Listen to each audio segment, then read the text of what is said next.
A very good morning to class 8th. I am Mrs. Megha Sharma. Today we will open your GK book.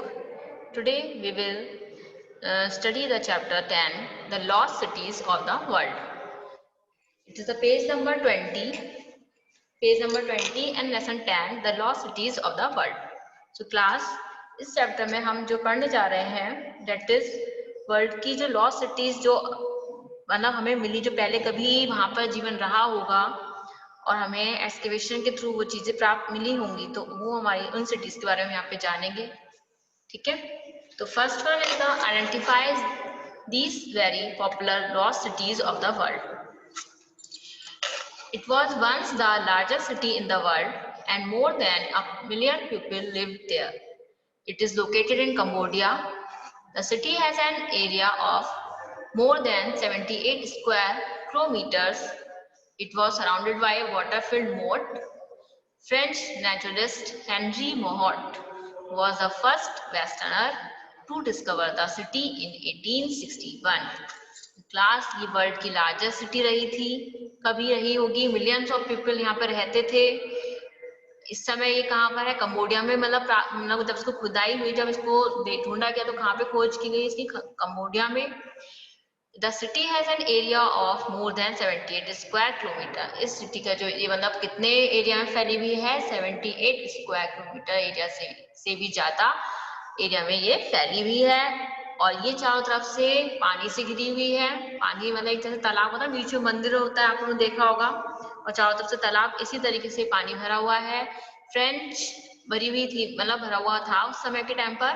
French naturalist जो Henry Mouhot थे, वो पहले westerner थे, western country से थे जिन्होंने इस सिटी को डिस्कवर किया था। इट मीन्स अगर क्वेश्चन आता है कि who discovered the city Angkor Wat, तो उसमें आपका नाम आ जाएगा कौन से फ्रेंच नेचुरलिस्ट हेनरी मोहट। और सिटी का नेम क्या है? What is the name of the city? That is Angkor Wat. Angkor Wat spelling ANGKOR, Angkor Wat, WAT Wat, Angkor Wat. और ये इसका पिक दे रखी यहाँ पर। Next second, Inca was a group of South America Indians. South America में जो Indians रहते हैं उनके ग्रुप को हम आइंका बोलते हैं, INCA बोलते थे। It was a fortified Inca city on the top of a mountain. Fortified से मीन्स अच्छे से किलों से घिरी हुई अच्छी सिटी थी, जहाँ पे किले वगैरह बने हुए थे, दीवारें थी। It is located in present day Peru, और इस समय हमें कहाँ पर सिटी है? पेरू में, पेरू जगह है। It was unknown to the outside world before being brought to international attention in 1911 by an American historian Hiram Bingham। हिरन विंगम ने 1911 में उससे पहले किसी को इस जगह के बारे में पता ही नहीं था कि ऐसा भी कोई जगह है जहाँ पे जिसको आइंका बोलते हैं। तो किसने? 1911 में अमेरिकन हिस्टोरियन थे, उन्होंने इसकी पता लगाया, और उनका नाम था, who was the American historian? नाम क्या था उनका? Hiram Bingham. और जो जगह का नाम है that is Machu Picchu. Machu Picchu, MACHU, Machu Picchu, PIC pic और CHU पिक्चू। और कब हुई थी? 1911 में। किसके द्वारा डिस्कवर की गई थी? Hiram Bingham. Next, third one is the this city was completely buried by volcanic ash when Mount Vesuvius erupted in AD 79. Its excavation started in 1748, and since then many treasures have been discovered, which include beautifully preserved murals or wall paintings. Today it has become the UNESCO World Heritage Site and is one of the most popular tourist attractions of Italy. More than 2,500,000 visitors visit this site every year. तो देखिए ये दे रखी है इसकी pick, ये pictures हैं यहाँ पे जो मुरल्स हैं, वो मुरल्स मीन्स वॉल पेंटिंग्स। तो ये जो सिटी है आपकी, ये जब वॉल्केनिक इरप्शन हुआ था, कौन सा volcanic eruption? Mount Vesuvius. Mount Vesuvius जब फटा था तब उससे उसके बाद उस पर तब ये सिटीज की जो है एक्सकेवेशन हुई थी। कब इसकी खुदाई शुरुआत हुई? 1748 में। और डिस्कवरी करने पे यहाँ पे बहुत सारी मूरल्स मिली हैं। What is murals? What are murals? Murals क्या है? वॉल पेंटिंग्स होती हैं। और आज ये क्या है? वर्ल्ड की UNESCO world heritage site. UNESCO जो है आपका जो है वर्ल्ड की जितनी भी हेरिटेज साइट होती है, जो अतुलनीय होती हैं, ऐसी जो कल्चर को मतलब बताती है कि ये अजीबोगरीब कहते हैं यहाँ ऐसी चीजें हैं, तो उसके लिए जो है उसी के उसमें भी एक सिटी आती है। यूनेस्को वर्ल्ड हेरिटेज साइट में सिटी का नाम है। और क्या है? Attraction of Italy. इटली में मतलब बहुत सारे लोग इसको देखने जाते हैं। ठीक है, तो इटली में ही जो आपका वॉल्केनो है माउंट विसुवियस, वहां पर तब ये इसके फटने पर इस सिटी के बारे में पता चला। और मोर देन 2,500,000 विजिटर जो है हर साल इस साइट को देखने जाते हैं। देखिए जो टूरिस्ट होते हैं जिनको घूमने का शौक होता है वो सब देखते हैं ऐसी चीजों को। तो इस सिटी का नेम क्या है? What is the name of the city? Pompeii. Pompeii. Pompeii मतलब POMPEII, Pompeii. Next, why the Mayan develop the world's greatest civilization. तो यहाँ पर मायान जो लोग हैं, एक यहाँ पता चला द मायान पीपल जो थे उन्होंने सबसे पहले वर्ल्ड की ग्रेटेस्ट सिविलाइजेशन कब हुई थी? AD 250 एंड 900 के समय पर। वर्ल्ड की ग्रेटेस्ट सिविलाइजेशन है वो कौन लोग थे? मयान थे।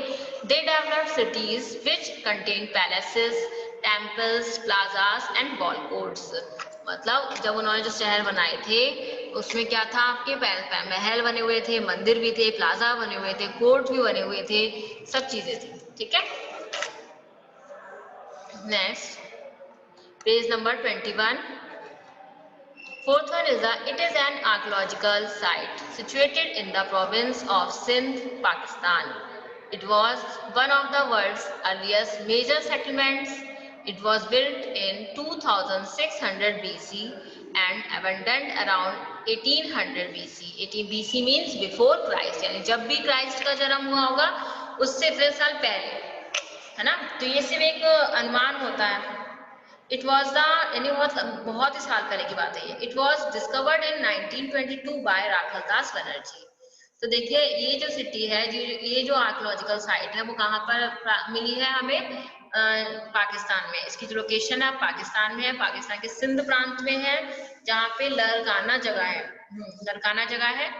और जो है वर्ल्ड की क्या है? अर्लीस्ट मेजर सेटलमेंट है, जो सबसे पहले बसा होगा। एक है ना कि सबसे पहले कौन सी शहर बसा होगा, तो उसमें जो है वर्ल्ड का अर्लीस्ट मेजर सेटलमेंट में से एक है। कहाँ पर है? पाकिस्तान में। कब हुई थी? 2600 बिफोर क्राइस्ट के बीच में। उसके बाद में 1922 में किसने इसको खोजा है? राखलदास बनर्जी ने। The name of the city is Mohenjodaro. And location, what is the location? Location is the province of Sindh, Pakistan.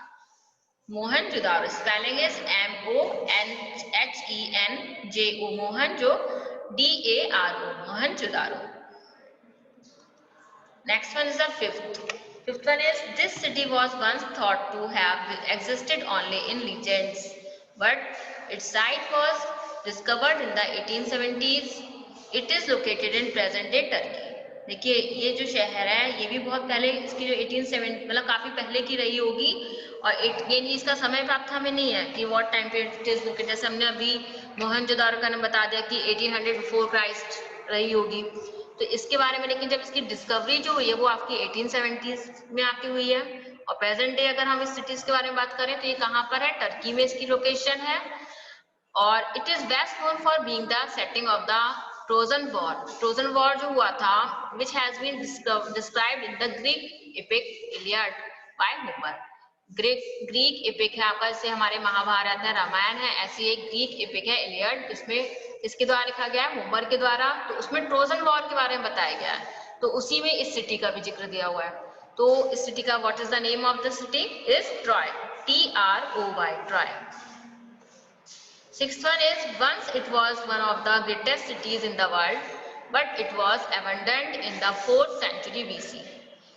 ये भी कभी एक सिटीज रही होगी, ग्रेटेस्ट सिटी रही होगी वर्ल्ड की, और Its magnificent royal tombs and other sites were excavated by archaeologists between 1922 to 34. मतलब जब इस सिटीज का ने पता चला आर्कियोलॉजिस्ट को, तो कब से कब का टाइम रहा था, 1922 से 34 के बीच में। और अब कहाँ है? It is located in Iraq. और सिटीज का देखिए पिक्चर दे रखी है, और सिटी का नाम क्या है? उर, UR। These all are the world's lost cities. Now find out which canal connects the Atlantic Ocean with the Pacific Ocean. It is your question कि जो कौन सा कैनल है जो आपको अटलांटिक ओशन से पैसिफिक ओशन को जोड़ता है? The answer is the Panama Canal. Panama की spelling PANAMA, Panama canal.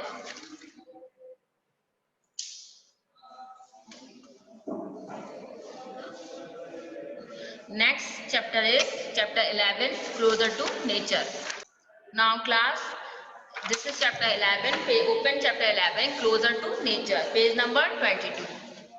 Closer to nature, हम लोग अपनी नेचर पर्यावरण जो हमारी प्रकृति है उसके करीब होना, और हम कैसे रह सकते हैं। तो यहाँ पे कुछ चीजें दे रखी है जिसके थ्रू हमें पता चल सकता है कि हम अपनी प्रकृति को कैसे एंजॉय कर सकते हैं और अपनी लाइफ को हेल्दी बना सकते हैं। Be it student or adult, life in the urban areas is very hectic. Hectic means busy. चाहे स्टूडेंट हो चाहे एडल्ट हो, हम लोग देखते हैं कि हमारी लाइफ, अभी आप ही स्टूडेंट है तो आपको ही पता है कि इतनी सारी चीजें पढ़ाई करनी है, आपकी पूरी प्रॉपर क्लासेस है, PDF आती है, आप वर्क करते हैं, पूरा एक प्रॉपर शेड्यूल है ना। इसी तरीके से हमारे पेरेंट्स होते हैं और हम आपके टीचर्स हैं, हम लोगों का भी शेड्यूल है। तो हम लोगों की सबकी लाइफ कैसी है? बहुत ज्यादा बिजी है। और कैसी हो गई है? Hectic. So we hardly have any time to relax. This refrain is far too common, but in this hectic race and pollution-filled times, there is a necessity to not lose contact with nature.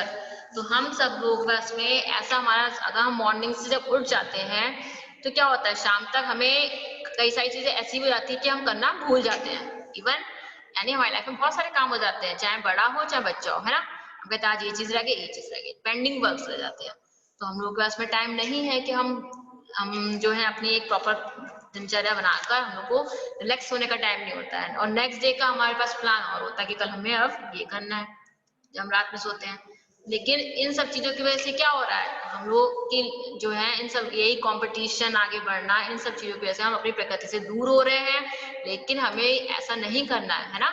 So here are some tips to feel closer to nature even in the busy city life. तो चाहे कितनी भी busy हमारी life हो जाए, हमें यहाँ पे कुछ टिप्स दे रखे हैं कि हम अपनी नेचर को एंजॉय कर सकते हैं। तो देखिए कैसे। First one is a wake up early, हम थोड़ा सा जल्दी उठे, है ना। अगर हमारे जो है, तो हम लोग कितने बजे उठते हो, तो हम लोग थोड़ा सा आधा घंटा पहले, जो भी हमारी टाइमिंग का शेड्यूल है उससे आधा घंटा पहले, 15-20 मिनट पहले भी अगर हम उठ जाते हैं तो हम थोड़ा सा अपनी लाइफ को एंजॉय कर सकते हैं। कैसे? Go for a walk, run और bike ride first thing in the morning when the city is still quite.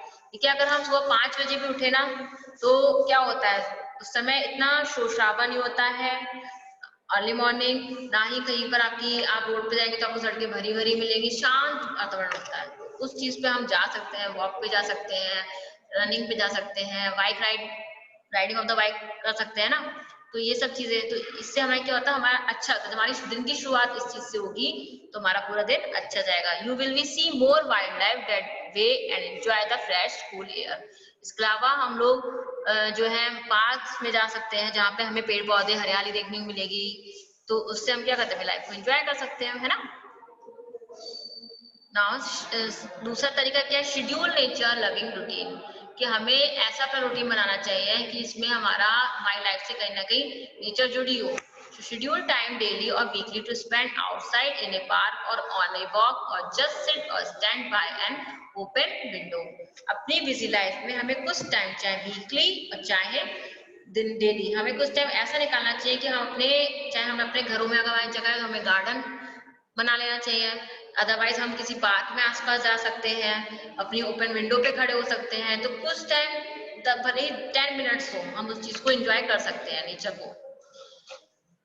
Next, join और make a close to nature group. और इसके अलावा हम ये भी कर सकते हैं, बहुत सारी सोशल नेटवर्किंग साइट्स हैं जहां पर हम नेचर ग्रुप्स को ज्वाइन कर सकते हैं, या फिर वैसे भी अगर साइट्स ऑनलाइन नहीं भी है तो भी हम वैसे भी क्या कर सकते हैं, हम लोगों के मेंबर्स अपने बना लें, ग्रुप बना लें, जिस कम्युनिटी जिसमें हम लोग साथ में बैठ के साथ में कहीं भी जा सकते हैं। Members can meet once or twice a week in green spots of the city for cycling, trekking, boating, bird watching और picnics in the open and green areas.